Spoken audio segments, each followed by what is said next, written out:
Que es una alegría de verdad. Es una alegría de verdad que todas ustedes estén aquí y hoy vamos a tener nuestra última clase del libro. Fue un año en el que aprendimos los atributos, muchos de los atributos del Señor y ha sido hermoso. Y ahora vamos aquí a ver, share. Todas lo pueden ver. Sí. Perfecto. ¿Cómo me quito esto de aquí? Aunque le das en Ay, presentación. ay, creo que es que tengo una cosa negra aquí, allá. ¿Listo? Ok. Ok, ahora sí. La obra salvadora del Espíritu. La historia redentora, nunca debemos pasar por alto el importante papel que desempeña el Espíritu Santo. La salvación es una obra trinitaria que involucra en iguales partes al Padre, al Hijo y al Espíritu Santo. El Espíritu fortaleció al Hijo. Aunque Jesús, Dios, anduvo en esta tierra como un hombre real, sometiéndose a la voluntad del Padre y siendo totalmente dependiente del Espíritu.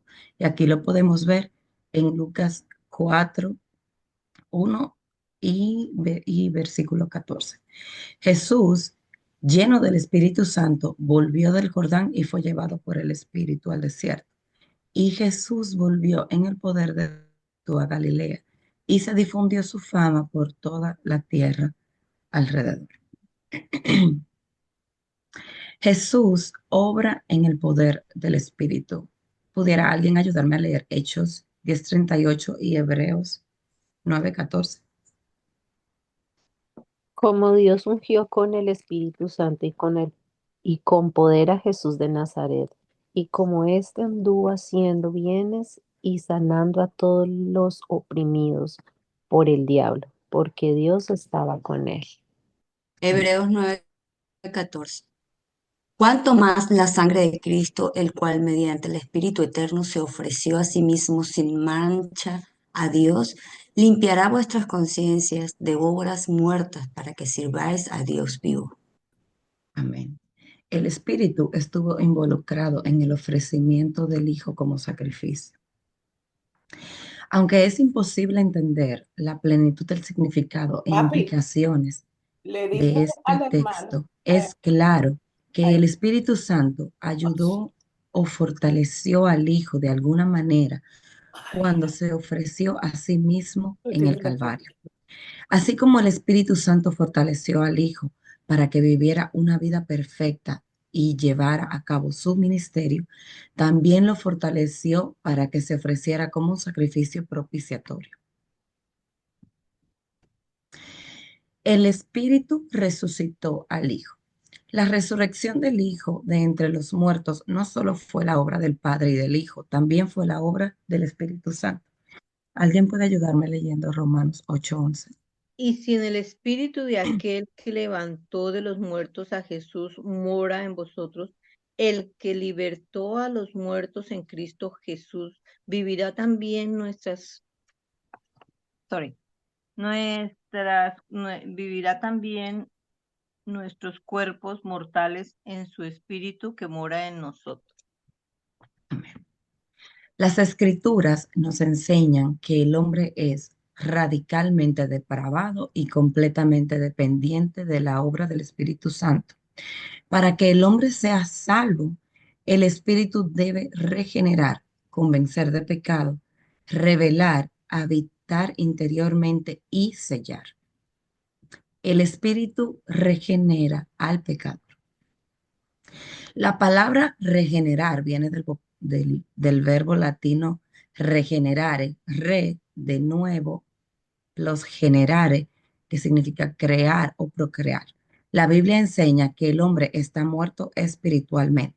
Efesios 2 del 1 al 3 dice, y Él os dio vida a vosotros cuando estabais muertos en vuestros delitos y pecados, en los cuales anduvisteis en otro tiempo, siguiendo la corriente de este mundo, conforme al príncipe de la potestad del aire, el espíritu que ahora opera en los hijos de desobediencia, entre los cuales también todos nosotros vivimos en otro tiempo, en los deseos de nuestra carne, haciendo la voluntad de la carne y de los pensamientos.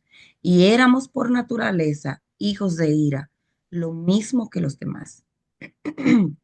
Por lo tanto, no responde al llamado, por lo tanto, no responde el llamado de la salvación de la salvación de Dios. ¿Quién me puede ayudar leyendo Juan 3? Respondió Jesús y le dijo, de cierto te digo, que el que no naciera de nuevo no puede ver el reino de Dios. Nicodemo le dijo, ¿cómo puede un hombre nacer siendo viejo? ¿Puede acaso entrar por segunda vez en el vientre de su madre y nacer?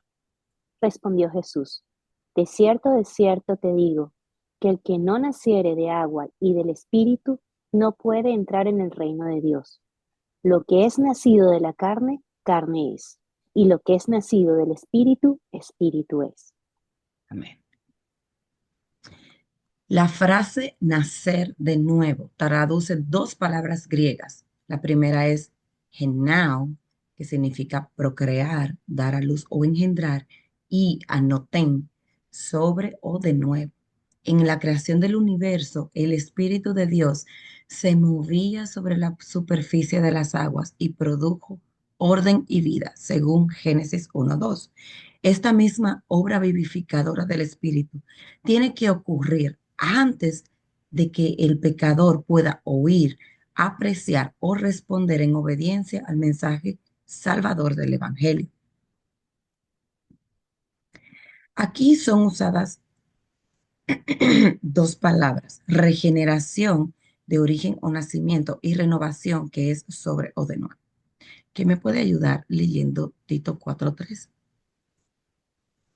Para cuando se manifestó la voluntad de Dios nuestro Salvador y su amor para con los hombres, nos salvó no, no por obra de justicia que nosotros hubiéramos hecho, sino por su misericordia, por el levantamiento de la regeneración y por la renovación en el Espíritu Santo, el cual derramó de nosotros abundantemente por Jesucristo nuestro Salvador.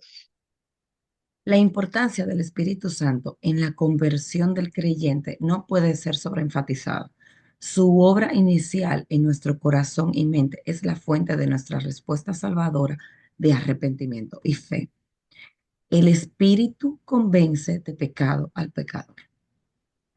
Antes de que el pecador pueda reconocer su necesidad de salvación, de la gravedad de su pecado y el juicio que éste tiene como resultado, sin la obra del Espíritu Santo, esto sería algo imposible. ¿Alguna voluntaria para leer Juan 16? Pero yo os digo la verdad, os conviene que yo me vaya, porque si no me fuere, el Consolador no vendría a vosotros, mas si me fuere, os lo enviaré. Y cuando Él venga, convencerá al mundo de pecado, de justicia y de juicio. De pecado por cuanto no creen en mí, de justicia por cuanto voy al Padre y no me veréis más, y de juicio por cuanto el príncipe de este mundo ha sido ya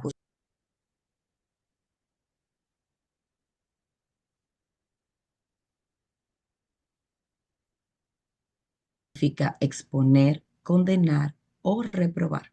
Describe el trabajo de un fiscal que presenta argumentos y ejemplos para exponer la culpabilidad de un criminal. Aunque esto pueda parecer duro, es realmente una gran demostración del amor de Dios. Antes de que un hombre con una enfermedad mortal busque una cura, debe ser convencido de la realidad y de la gravedad de su situación. El Espíritu convence al pecador de tres cosas. Primero, de su propio pecado de no creer en Cristo. Segundo, de la justicia de Cristo, la cual fue demostrada cuando Dios lo resucitó de entre los muertos. Y tercero, de el juicio venidero. La cruz de Cristo tuvo como resultado la derrota y el juicio de Satanás. El Espíritu revela la verdad. Una de las grandes obras del Espíritu es que revela al Hijo a pecadores para que sean salvados. ¿Quién me puede ayudar leyendo Primera de Corintios 2? Pero Dios nos las reveló a nosotros por el Espíritu, porque el Espíritu todo lo escudriña, aún lo profundo de Dios. Porque ¿quién de los hombres sabe las cosas del hombre, sino el Espíritu del hombre que está en él? Así tampoco nadie conoció las cosas de Dios, sino el Espíritu de Dios. Y nosotros no hemos recibido el Espíritu del mundo, sino el Espíritu que proviene de Dios, para que sepamos lo que Dios nos ha concedido. Amén.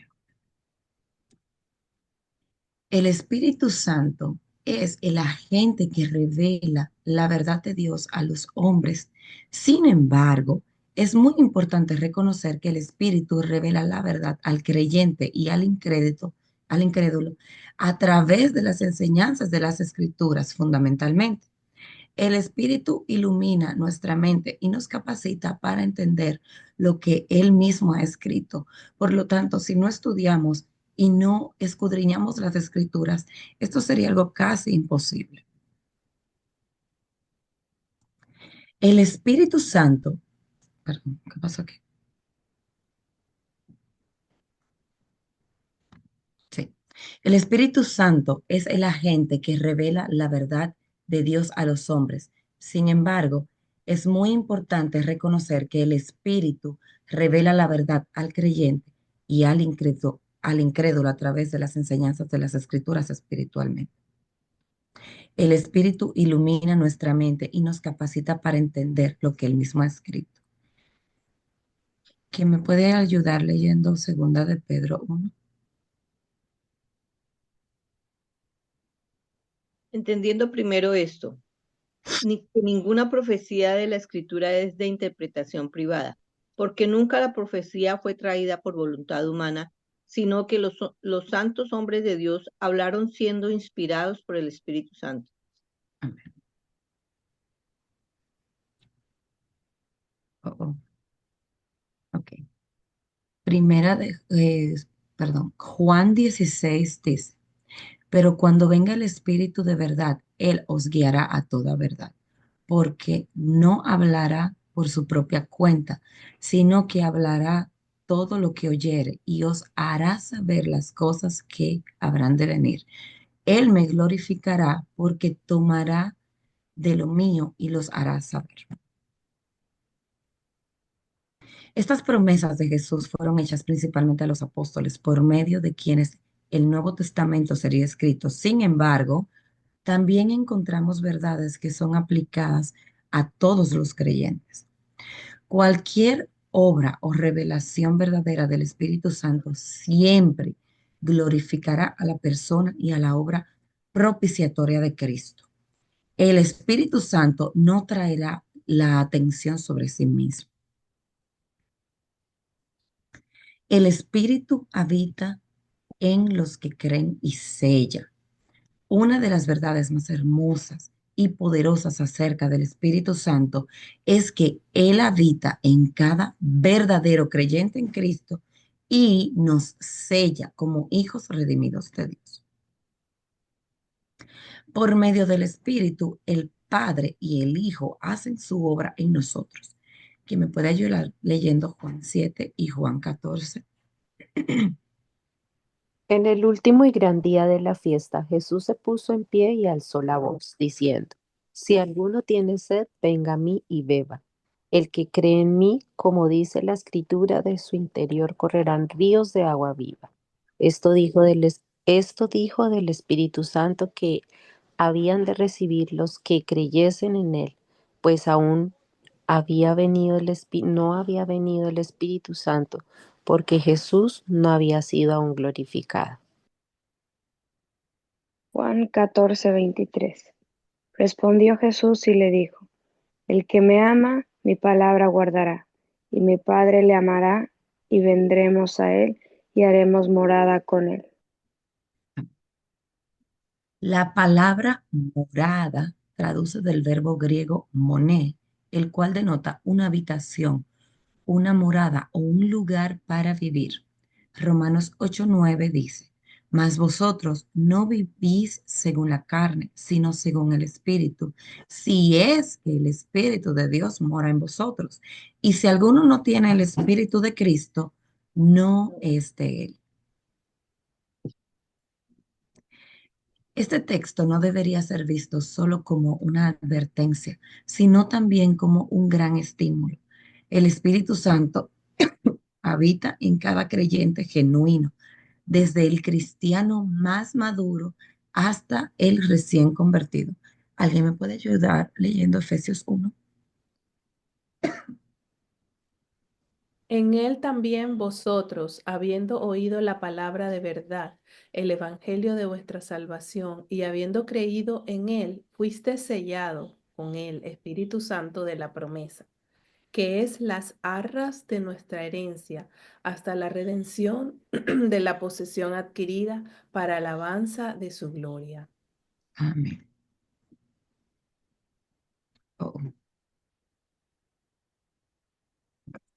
La palabra sellados traduce del vocablo griego esfragizo, el cual significa poner un sello o hacer una marca. En las escrituras, esta palabra es usada para denotar tres ideas. Uno, pertenencia o posesión. Dos, seguridad. Tres, autentificación y aprobación. La palabra arras denota garantía. Es un depósito, una fianza o un pago por adelantado para asegurar una compra final, un pago inicial con la promesa de entregar la recompensa completa. El Espíritu Santo que habita, reaviva y fortalece al creyente es también el sello de propiedad de Dios, así como su garantía de salvación definitiva y completa en su presencia. Nuestro Dios es un Dios salvador. El Padre, quien planeó nuestra salvación y gobierna cada uno de sus detalles, es Dios. El Hijo, de cuya persona y obra depende nuestra salvación, es Dios. El Espíritu Santo, quien habita en nosotros y nos sella para el día de la redención, es Dios. Cada una de las personas de la Trinidad está involucrada en nuestra salvación y es plenamente Dios. Por lo tanto, podemos tener la firme confianza de que el Dios que comenzó la buena obra en nosotros la perfeccionará sin falta. Así que esta es nuestra esperanza. Romanos 8:38 y 39 dicen, por lo cual estoy seguro de que ni la muerte, ni la vida, ni ángeles, ni principados, ni potestades, ni lo presente, ni lo porvenir, ni lo alto, ni lo profundo, ni ninguna otra cosa creada nos podrá separar del amor de Dios que es en Cristo Jesús, Señor nuestro. Amén. Y que Dios te bendiga.